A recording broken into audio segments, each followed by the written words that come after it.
तो अब हम crypto currencies as an investment के बारे में बात करने वाले हैं कि क्या क्रिप्टो करेंसीज होती हैं, हमें उनमें इन्वेस्ट करना चाहिए नहीं करना चाहिए। तो क्रिप्टो करेंसी नाम से हमें पता लगता है कि ये करेंसी है, this is not a place where you have to invest. ये करेंसी है कि मतलब जैसे रुपये एक करेंसी है, डॉलर एक करेंसी है। तो कभी आपने ऐसे किसी को सुना कि भाई मैंने पाउंड में इन्वेस्ट किया? नहीं, पाउंड में आपने करेंसी एज अ करेंसी लेके रखी हुई है, येन आपने एज अ करेंसी लेके रखी हुई है, डॉलर आपने एज अ करेंसी लेके रखी हुई है, वो कोई इन्वेस्टमेंट नहीं है। लेकिन crypto currency has been very very volatile, मतलब वो बहुत ज्यादा ऊपर नीचे होती है। तो मैं इन जनरल बात कर रहा हूँ कि हमने पहले बात करी, अभी मैं आपको समझाऊंगा क्रिप्टो करेंसीज के क्या क्या एडवांटेजेस है। लेकिन उससे पहले मतलब ब्लॉकचेन के क्या एडवांटेजेस है, लेकिन उससे पहले बता रहा हूँ कि एक बार रिवाइज कर रहा हूँ कि प्राइस, अगर हम क्रिप्टो करेंसी खरीद रहे हैं, इन्वेस्टमेंट की बात कर रहा हूँ, तो उसका प्राइस किस पर डिपेंड होना चाहिए? उसके पीई रेशियो पे और उसकी अर्निंग्स पे। तो अब आप मेरे को बताओ कि जो पी रेशियो है वो सेंटिमेंट है, और जो अर्निंग्स है जो मतलब हम कमा रहे हैं, जो ब्लॉकचेन से हम कमा रहे हैं, मतलब बिटकॉइन आपने खरीद लिया तो जो बिटकॉइन से आपकी अर्निंग्स हो रही है वो आपकी अर्निंग है। बिटकॉइन का प्राइस बढ़ रहा है वो अर्निंग नहीं है, जो आप पैसा कमा रहे हो बिटकॉइन से वो अर्निंग है। तो आप मान लो आपने बिटकॉइन खरीद लिया है, तो उससे आपको क्या अर्निंग मिल रही है, क्या पैसा दे रहा है आपको बिटकॉइन? जो है आपको क्या पैसा दे रहा है? अर्निंग तो कुछ दे ही नहीं रहा है बिटकॉइन, बिटकॉइन हमें कोई पैसा एक्स्ट्रा दे ही नहीं रहा है, तो उसको अर्निंग तो कुछ है ही नहीं उसकी, बस ये है कि उसका रेट बढ़ जाता है। तो ऐसे मैंने बहुत सारे लोगों को मतलब वीडियोस देखी, मैंने बहुत सारे लोगों से बात करी जो इन चीजों में है। तो मतलब उन्होंने मेरे को समझाया कि बिटकॉइन का प्राइस या किसी भी क्रिप्टो करेंसी का प्राइस तभी बढ़ने वाला है जब कोई और बंदा उससे एक हायर रेट देने को तैयार हो। मान लो मैंने 100 रुपए का, मुझे पता है 7-7.5 लाख का है बिटकॉइन, लेकिन मैं एग्जांपल दे रहा हूँ, मान लो मैंने 100 रुपए का बिटकॉइन खरीदा है। तो अब इस बिटकॉइन का प्राइस तभी बढ़ेगा जब बाकी लोग कोई 101 खरीदने को तैयार है। तो किसी ने 101 का खरीद लिया तो इसका प्राइस 101 हो गया। अब मान लो कोई 105 का खरीदने को तैयार है तो उसका प्राइस 105 हो गया। तो मतलब बिटकॉइन का प्राइस तभी बढ़ेगा जब कोई और बंदा हायर रेट देने को तैयार है। तो एक बात तो हमें ये समझा दी है। तो फिर ऐसे लोग बोलते हैं स्टॉक्स में भी ऐसे होता है भाई, अगर मान लो आपने स्टॉक खरीदा तो 100 से 105 तभी होगा जब कोई हायर रेट देने को तैयार होगा। लेकिन प्रॉब्लम क्या है स्टॉक्स में, मतलब प्रॉब्लम नहीं मतलब एडवांटेज क्या है कि इसके पीछे अर्निंग्स होती हैं। स्टॉक के पीछे क्या होती है? अर्निंग्स होती है। कि अगर अर्निंग्स अच्छी करती है, मतलब स्टॉक के पीछे एक बिजनेस है, एक कंपनी है, उस कंपनी का बिजनेस, अगर उस कंपनी की अर्निंग्स अगर अर्निंग्स अच्छी करेंगी तो स्टॉक का प्राइस भी पीछे पीछे आ जाएगा। मतलब if the earnings of the company do well in the long run, the price of that company, the price of that stock will eventually follow. तो अगर अर्निंग्स अच्छा करेगी तो स्टॉक भी पीछे पीछे आ जाएगा, स्टॉक प्राइस भी बढ़ जाएगा। लेकिन इसमें ऐसी कोई अर्निंग्स तो है ही नहीं, तो इसको हम इन्वेस्टमेंट तो कह ही नहीं सकते क्योंकि अर्निंग्स तो हमारे पास है ही नहीं, तो इन्वेस्टमेंट का तो कोई पॉइंट ही नहीं है। तो मतलब क्या है? सिर्फ सेंटिमेंट है। मतलब क्या है? सिर्फ पीई रेशियो है, सिर्फ सेंटिमेंट है। तो जब लोगों का सेंटिमेंट बढ़ता है, जब लोग कहते हैं खरीदो खरीदो खरीदो, बिटकॉइन ही अगली चीज है, bitcoin is the best thing, bitcoin is the next internet, जब सारे ऐसी बातें करते हैं तो इसका सेंटिमेंट क्या होता है? हाई हो जाता है। तो जब इसका सेंटिमेंट हाई हो जाता है, तो इसका प्राइस भी क्या होता है? बढ़ जाता है। तो मतलब अब देखो, प्राइस बढ़ने के लिए दो चीजें बढ़नी चाहिए, या तो दो चीजें नहीं, इनमें से कोई एक बढ़ जाएगा तो भी, मतलब या तो पीई रेशियो बढ़े या सेंटिमेंट बढ़े, अर्निंग बढ़े। अर्निंग तो कुछ है ही नहीं, तो इसका पूरा का पूरा प्राइस किस पे फोकस्ड है? PE ratio. मतलब क्या हो रहा है? सेंटिमेंट बढ़ रहा है, सेंटिमेंट कम हो रहा है। तो सेंटिमेंट पे जो करते हैं, सेंटिमेंट हाई पे खरीद लेते हैं, सेंटिमेंट लो पे सेल करते हैं, जो लोग ही करते हैं वो तो गैम्बलिंग होती है। गैम्बलिंग तो हम करते नहीं, हम तो प्योर प्योर इन्वेस्टिंग करते हैं, ट्रेडिंग भी नहीं करते, प्योर इन्वेस्टिंग करते हैं। तो अब हो गया कि एडवांटेज क्या है, मतलब अब चलो इतनी अच्छी चीज निकाली है, लोग यूज कर रहे हैं, तो क्या एडवांटेज है ब्लॉकचेन का? तो मैंने अपने एक दोस्त से पूछा, उसने मतलब इंजीनियरिंग वगैरह करी है, मैंने भी इंजीनियरिंग करी है, लेकिन मैंने उससे पूछा कि उसने ब्लॉकचेन के बारे में काफी कुछ पढ़ रखा था और उसने एक कोर्स वगैरह किया था ब्लॉकचेन का एमआईटी से। तो मैंने पूछा क्या क्या एडवांटेज है, तो उसने बहुत सारी चीजें बताई और मैक्सिमम चीजें मेरे दिमाग से निकल गई, मुझे समझ नहीं आया।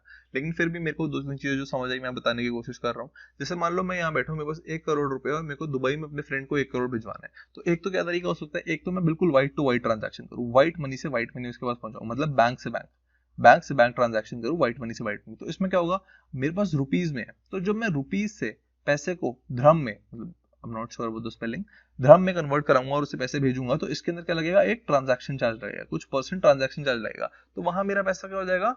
कम हो जाएगा। तो वो मेरे को पसंद नहीं आता। तो रुपीज से जब मैं धर्म कराऊंगा तो मेरा कुछ ट्रांजैक्शन चार्ज लगेगा, और जो ओवरऑल अगर मैं 1 करोड़ भेज रहा हूँ तो उसके पास 99 लाख कुछ इसके आसपास कुछ पैसा पहुंचेगा, पूरा पैसा नहीं बचेगा, कुछ ट्रांजैक्शन चार्ज लगेगा। तो वो कम हो, मतलब वो लगता है, तो इसलिए हमें प्रेफर नहीं करते हम ऐसे व्हाइट टू व्हाइट भेजना। तो लोगों ने क्या बोला, एक और ये इलीगल होता है, तो मतलब मेरे को बताना नहीं चाहिए लेकिन मैं फिर भी बता रहा हूँ, दिस इज एन इलीगल वे, आप इसे भेज नहीं सकते हो। लेकिन एक तरीका होता है जिसे हम कहते हैं हवाला। अब मुझे नहीं पता इंग्लिश में से क्या बोलते हैं। हवाला से क्या होता है कि आप पैसे कैसे भिजवा सकते हो कि यहाँ पे एक होगा हवाला और एक दुबई में होगा। तो जो इंडिया में है वहां पे हमने 1 करोड़ रुपए दिया, और जो दुबई में है वहां पे हमने 1 करोड़ ले लिया। अब यहाँ पे भी क्या होगा, अगर हमने इंडिया में 1 करोड़ दिया और वहां पे जो है दुबई में 1 करोड़ हमें मिल गया, तो इसमें भी क्या होगा, इसमें भी कुछ ट्रांजैक्शन होगा, ट्रांजैक्शन चार्ज। जो हवाला वाला है जो इंडिया में है और जो दुबई में है वो एक ट्रांजैक्शन चार्ज लेगा। तो यहाँ 1 करोड़ है, तो यहाँ पे कुछ 99 लाख 98 लाख 97 लाख जो भी मतलब ट्रांजैक्शन है, मुझे कोई आइडिया नहीं है।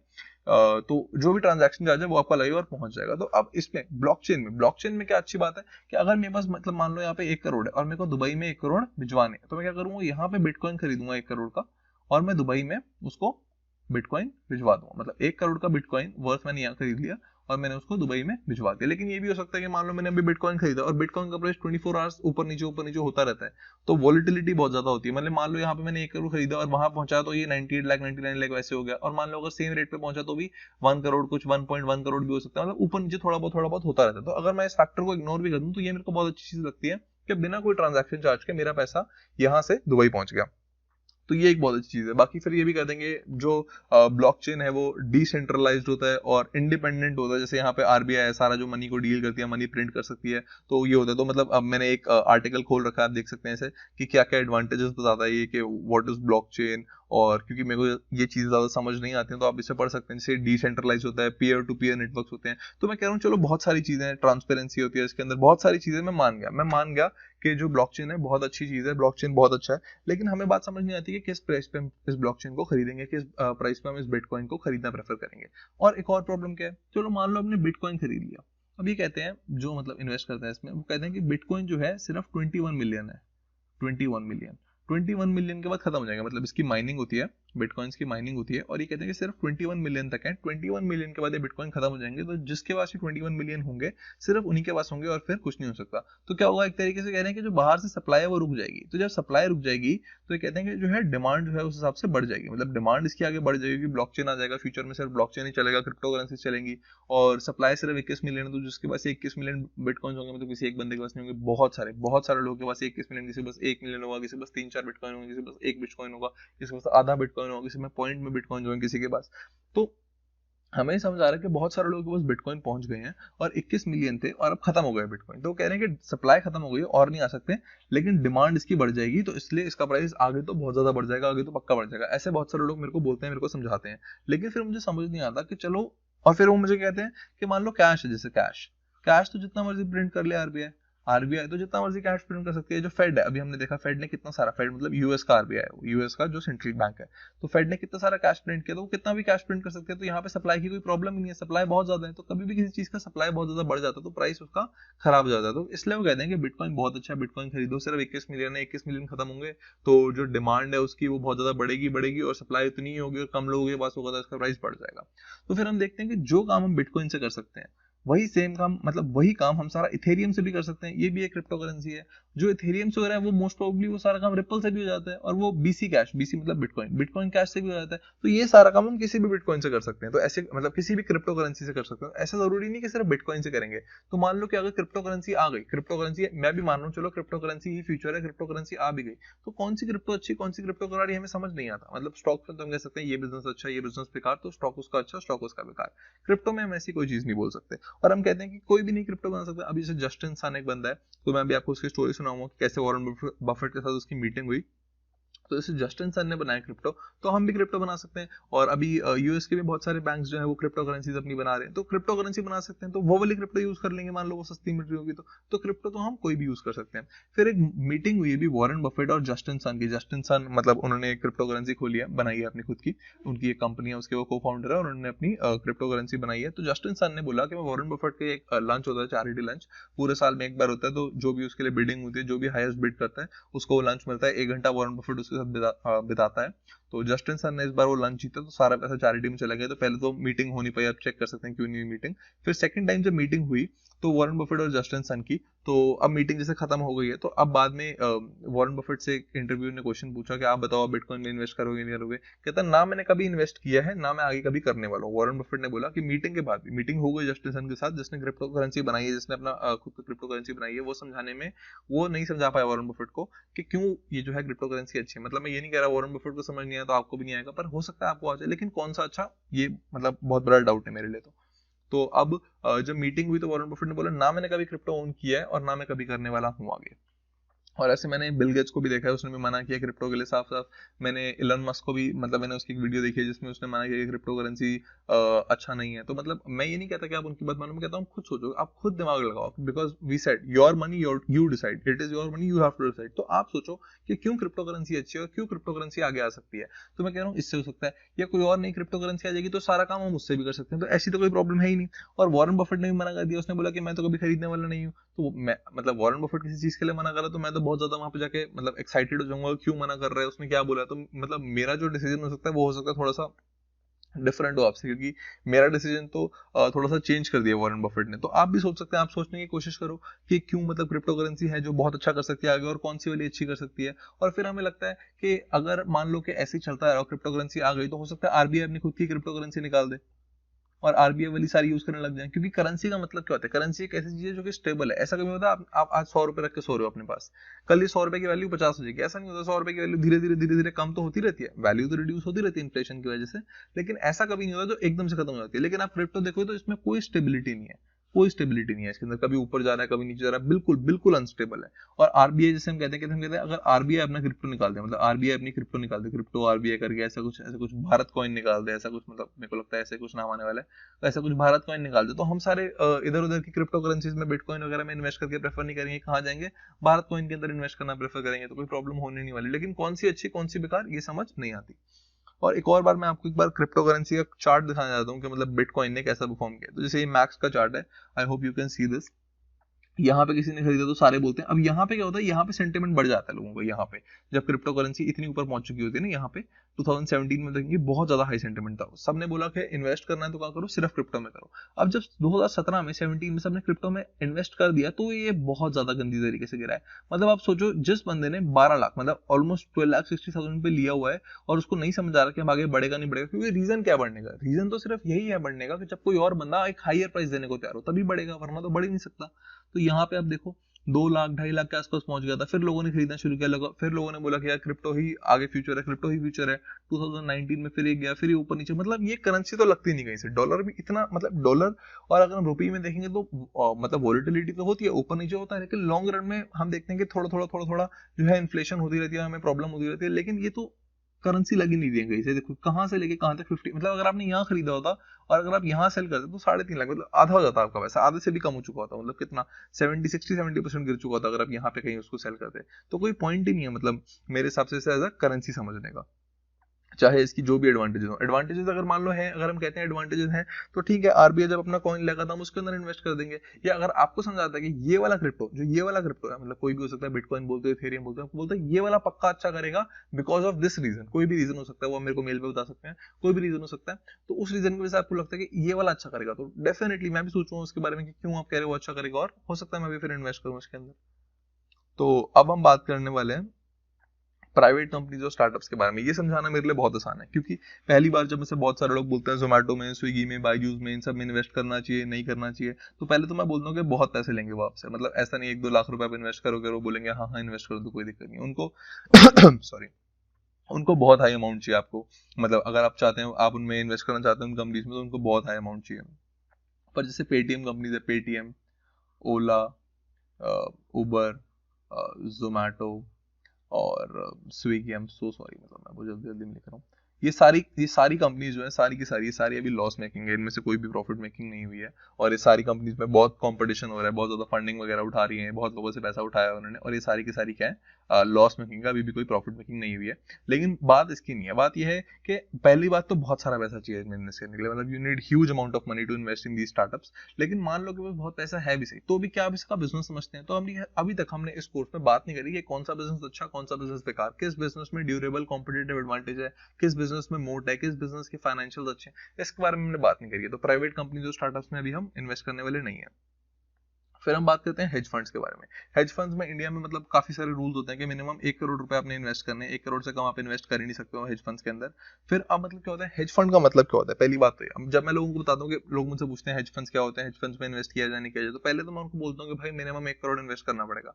तो 90% लोग तो उधर ही मुंह कर लेते हैं, वो पूछते नहीं आगे, पर पूछना चाहिए, मतलब आपको पता होना चाहिए क्या होता है। तो हेज फंड क्या है? एक ऐसा फंड है जिसमें जो बंदा है जिसको आप पैसे दे रहे हो, मतलब हेज फंड मैनेजर होगा, उस हेज फंड मैनेजर को आप पैसे दे रहे हो, वो हेज फंड मैनेजर आपके पैसे को कहीं पे भी इन्वेस्ट कर सकता है।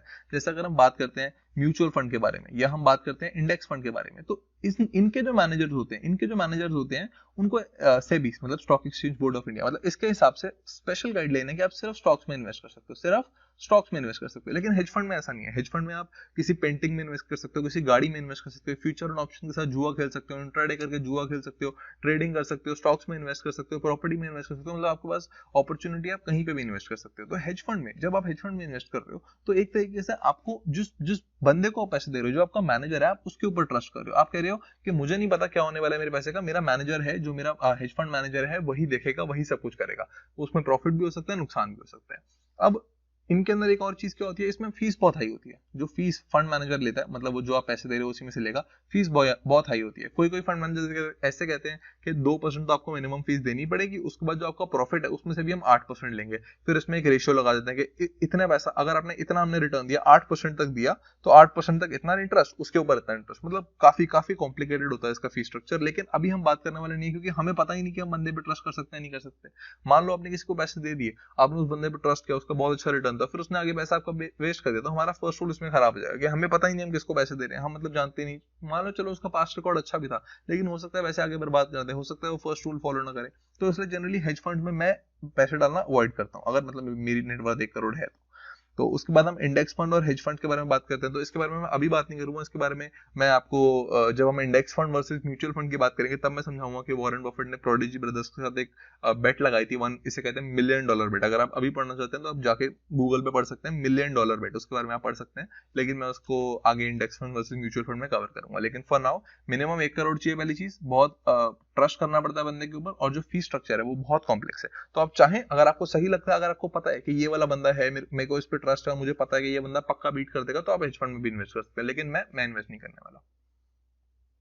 फिर इनफॉर्मल लैंडिंग। इनफॉर्मल लैंडिंग का मतलब क्या होता है, मतलब ये मतलब जनरली इंडिया में बहुत ज्यादा चलता है। इनफॉर्मल लैंडिंग मतलब ब्याज पे पैसे देना। अब जैसे बहुत सारा मेरे दोस्त हैं जो मुझे कहते हैं कि यार तू इनफॉर्मल लैंडिंग किया कर, जो तेरे पास एक्स्ट्रा कैश पड़ा होता है तो लिक्विड फंड में क्या डालता है, लिक्विड फंड में तो 7% मिलता है, इनफॉर्मल लैंडिंग करेगा तो तेरे को वहां पे 12% मिल जाएगा। तो मैं बोलता हूँ चलो 5%, मतलब 12% साल का, 7% साल का, मैं कहता हूँ चलो 5% साल का मिल जाएगा, ठीक है। लेकिन मान लो जिस बंदे को मैंने पैसे दिए, अगर वो बंदा भाग गया, फिर अगर वो बंदा चला गया, उसने पैसे वापस नहीं किए, तो मेरा तो सारा पैसा गया। मान लो मैंने उसको 10 लाख रुपए दिए हुए थे, मैंने बोलता 7% नहीं 12% कमाऊंगा, 7% नहीं 12% कमाऊंगा, लेकिन वो बंदा ही भाग गया, तो फिर मेरा तो सारा पैसा गया। फिर अब क्या होता है, लोग कहते हैं चलो ऐसा मत करो, आप डायरेक्टली बंदों को मत दो, आप क्या करो, आप अपने पैसे एक ऐसे बंदे को दे दो जो बहुत सारे बंदों को पैसे देगा, और वो सारा उसका काम होगा कि इन सबको पैसे भी दे और इन सबसे पैसे वापस भी ले, इनको पैसे भी दे और इनसे पैसे वापस भी ले, और आपको ये फिक्स रिटर्न देता रहेगा। तो मैं कहता हूँ चलो ठीक है, मान लो ये बंदा भाग गया, तो वो कहते हैं कि नहीं ये तो नहीं भाग गया, ये बहुत टाइम से काम कर रहा है। लेकिन मान लो इसने जिसको पैसे दिए हुए हैं, इस बंदे ने जिस बंदे को पैसे दिए हुए हैं, अगर ये बंदे भाग गए, तो अगर इनमें से कोई भाग गया तो, और इसके पास पैसा नहीं आया, तो ये हमें कैसे देगा, और ये भी चला गया तो मैं क्या कर लूंगा। तो फिर वो कहते हैं कि भाई तू चेक ले लिया कर उनसे, तू चेक ले लिया कर, तो चेक ले लेगा तो क्या प्रॉब्लम होगी, अगर तूने उनसे चेक ले लिया तो चेक पे तेरे को रिटर्न देगा पैसे, तो तू आराम से कर सकता है। लेकिन चेक 1 मिनट में कैंसिल कर दो, तो चेक वाली बातें बिल्कुल समझ नहीं आती। तो ये तो मेरे को बिल्कुल समझ नहीं आया कि इनफॉर्मल लेंडिंग हम क्यों करें। तो फिर एक इनफॉर्मल लेंडिंग मेरे दोस्त ने मेरे को बताई जो मुझे बहुत इंटरेस्टिंग लगी, कि अगर मान लो मैंने 1 लाख रुपए किसी को इनफॉर्मली लेंड किया, मैंने बोला मैं तेरे से 12% लूंगा, क्या लूंगा, 12% रिटर्न लूंगा 1 साल का, जो कि बहुत अच्छा रिटर्न है, ठीक है। और मैंने उससे 1 लाख के इक्विवेलेंट गोल्ड रखवा लिए। 1 लाख मतलब खुद मत देखना कि गोल्ड असली है नकली है, जाके कहीं शॉप वगैरह पे चेक करवा लेना किसी ज्वेलर के पास, गोल्ड असली नकली है, मेरे को तो पता भी नहीं चलता गोल्ड असली है नकली है। तो प्लीज आप खुद चेक करवा लेना कि गोल्ड असली है नकली है, अगर आपको नहीं पता लगता तो 1 लाख आपने उसको लैंड किए, और आपने 1 लाख का उसके पास गोल्ड एज अ कोलेटरल रखवा लिया, और आपने बोला कि भाई मेरे को साल का 12% यानी कि महीने का मेरे को 1% तू दे देगा तो ठीक है, नहीं तो ये गोल्ड का हो जाएगा मेरा हो जाएगा, नहीं तो गोल्ड का हो जाएगा मेरा हो जाएगा। तो इससे क्या होगा, हमारा फर्स्ट रूल ब्रेक नहीं हुआ। क्यों, हमने 1 लाख दिए, हमने 1 लाख का इक्विवेलेंट गोल्ड ले लिया, अब वो हमें 1% हर साल का हर महीने का देता रहेगा। फिर एंड में क्या होगा, ईयर एंड में क्या होगा, हम वो जो 1 लाख रुपए उसने लिया था, 1 लाख रुपए उसने हमसे लिया था, साल के एंड में 1 लाख वापस कर देगा, और महीने के महीने 1% देता रहेगा। बिल्कुल क्लियर है। अब मान लो गलती से वो पैसा नहीं दे पाया, तो उसका रिस्पेक्टिव गोल्ड हम बेच के अपना पैसा निकलवा लेंगे, तो गोल्ड एज अ कोलेटरल हम रख लेंगे। वैसे मैं इनफॉर्मल लेंडिंग बिल्कुल प्रेफर नहीं करता, ना मैं करता हूँ ना मैं आपको प्रेफर करता हूँ, लेकिन बहुत सारे लोग हैं जो उसमें इंटरेस्टेड होते हैं, तो इसलिए मैंने इसको एज अ टॉपिक डाल दिया। फिर अदर्स में मतलब ऐसे तो बहुत सारी इन्वेस्टमेंट आ सकती हैं, बहुत सारी चीजें हो सकती हैं। जैसे कुछ लोग कहते हैं ओला उबर लगवा लो, मतलब जब मेरे को याद है ओला उबर नहीं आई थी तो बहुत सारे लोगों ने ओला में पैसे डालने, मतलब ओला में अपनी कैब्स डाली थी, उबर में अपनी कैब्स डाली थी, तो मेरे को तो उसमें ज्यादा कुछ खास समझ नहीं आता, और ज्यादा इसका अच्छा रिटर्न नहीं होता। इससे अच्छा कहता हूँ, इससे अच्छा तो मैं निफ्टी 50 में डाल लो, किसी स्टॉक में डाल लो, उसमें बेटर रिटर्न मिल जाएगा, और उसमें बहुत प्रॉब्लम होती है। एक्टिव मतलब ये सारी एक्टिव होती है, एक्टिव इनकम है, ये पैसिव इनकम नहीं है। जैसे हमने बात करी हेज फंड्स की, स्टॉक मार्केट की, प्रॉपर्टी आपने खरीद के रेंट पे डाल दी, तो generally that is more of a passive side. Side, that is more on passive side. जो ओला उबर हुई है एक्टिव साइड होती है, कौन सा आपने ड्राइवर रखा हुआ है, ऐसी बहुत सारी प्रॉब्लम्स होती है। और अब तो शायद इनमें ज्यादा अच्छा रिटर्न भी मिलना खत्म हो गया, तो ओला उबर में बिल्कुल भी ट्रस्ट नहीं करता मैं। आपको अगर सही लगता तो यू कैन ट्राई इट। बाकी लैंड एक अच्छी इन्वेस्टमेंट लगती है, पर मतलब किस पीई पे ले रहे हो, मतलब प्राइस हमने बात करी किसी चीज का प्राइस क्या है, उसकी पीई इनटू उसकी अर्निंग्स। तो लैंड की फ्यूचर अर्निंग्स क्या हो सकती हैं, मतलब लैंड मतलब पहले हमने प्रॉपर्टी की बात करी थी, फ्लोर्स की, या अगर आप कोई कोठी खरीद रहे हो, कोई फ्लैट खरीद रहे हो, उसकी बात करी थी। लैंड का मतलब है बैरन लैंड, मतलब आप खाली लैंड ले रहे हो, खाली लैंड जिसपे कुछ भी नहीं है। तो आपको फिर देखना चाहिए कि अगर उस पर प्रॉपर्टी कंस्ट्रक्ट हो, या फिर आप उसको रेंट पे दो, या फिर मतलब फार्मिंग के लिए लैंड हो, तो क्या आपकी अर्निंग हो रही है। मतलब मेन आपको फोकस करना चाहिए कि अर्निंग पे, क्या मेरी अर्निंग बढ़ेगी और क्या मुझे सस्ती पी पे मिल रहा है। अगर आपको सस्ती पी पे मिल रहा है और आपको लगता है कि अर्निंग भी बढ़ेगी, जिससे हमने बात करी पहले, सस्ती पी पे मिल रहा है और आपको लगता है अर्निंग भी बढ़ेगी, अगर मैं कंस्ट्रक्शन करवा लेता हूँ, ऐसा कुछ कर लेता हूँ, तो उसमें भी आप काम कर सकते हो। लेकिन this is also more on ना एक्टिव साइड है, पैसिव साइड पे नहीं है। पर आप क्या कर सकते हो, मान लो आपने लैंड ले लिया और लैंड आपने रेंट पे दे दिया, और वहां पे कोई फार्मिंग कर रहा है, फार्मिंग से आपको पैसे दे रहा है, तो आपको चेक करना है जितने का आप प्राइस पे कर रहे हो, आपको लो पी पे मिल रहा है, तो आपकी अर्निंग्स क्या होनी चाहिए, अच्छी होनी चाहिए। तो फिर आप लैंड खरीदना प्रेफर कर सकते हैं। लेकिन मैं जनरली लैंड में भी प्रेफर नहीं करता। हाँ, लेकिन अगर मान लो कोई अच्छा लैंड मिल रहा है जहां मेरे को लगता है कि रेंट बहुत अच्छा मिल सकता है और मैं किसी को दे सकता हूँ कंस्ट्रक्शन के लिए, तो शायद हम लैंड में इन्वेस्ट करेंगे। लेकिन उसके लिए आपको क्या देखना, पीई बहुत जरूरी देखनी है और अर्निंग्स बहुत जरूरी देखनी है। तो एक बार मैं वापस स्लाइड पे आ जाता हूँ। हाँ, तो अब हमने रियल एस्टेट की बात कर ली, कमर्शियल रेजिडेंशियल की बात कर ली, हमने पर कैपिटा इनकम देख लिया, हाउस प्राइस देख लिया, बाकी कंट्रीज से कंपेयर कर लिया, ये देख लिया कि प्रॉपर्टी में प्रॉब्लम क्या होती है। जो बंदा व्हाइट डाल रहा है, ब्लैक वालों की बात नहीं कर रहा हूँ, जो बंदा व्हाइट पैसा डाल रहा है प्रॉपर्टी के अंदर, उसका जब वो वापस बेचता है प्रॉपर्टी को, मान लो प्रॉपर्टी बहुत महंगी हुई उसने बेची, तो आधा उसको व्हाइट मिलता है, आधा उसको ब्लैक मिलता है। फिर वो ब्लैक को व्हाइट कैसे करेगा, ये सब बहुत बेसिक चीजें हैं जो मतलब बेसिक होती है। मेरे को इसमें कोई एक्सपर्टीज नहीं है मेरी, मुझे नहीं पता इसमें कि ये किस तरीके से व्हाइट ब्लैक चलता ज्यादा। तो जो बिल्कुल बेसिक सबको पता होता है, मेरे को भी उतना ही पता, तो जो बेसिक सीए वगैरह को पता होता है उतना ही आइडिया है मेरे को, ज्यादा कुछ एक्स्ट्रा नहीं पता। और फिर हमने गोल्ड की बात करी है, गोल्ड कैसे चल रहा है, गोल्ड में हमने कब इन्वेस्ट करना है, गोल्ड फंड्स में कब करना है, क्रिप्टो करेंसी की हमने बात करी, हमने प्राइवेट कंपनी स्टार्टअप्स के बारे में बात करी, हेज फंड्स, इनफॉर्मल लेंडिंग और ओला उबर वगैरह लैंड वगैरह की हमने बात करी। तो अब हमने ऑल्टरनेट इन्वेस्टमेंट्स को खत्म किया। अब हम नेक्स्ट स्लाइड से अपना इकोनॉमिक्स पे फोकस करेंगे, बिल्कुल बेसिक इकोनॉमिक्स की, और फिर आगे बढ़ेंगे।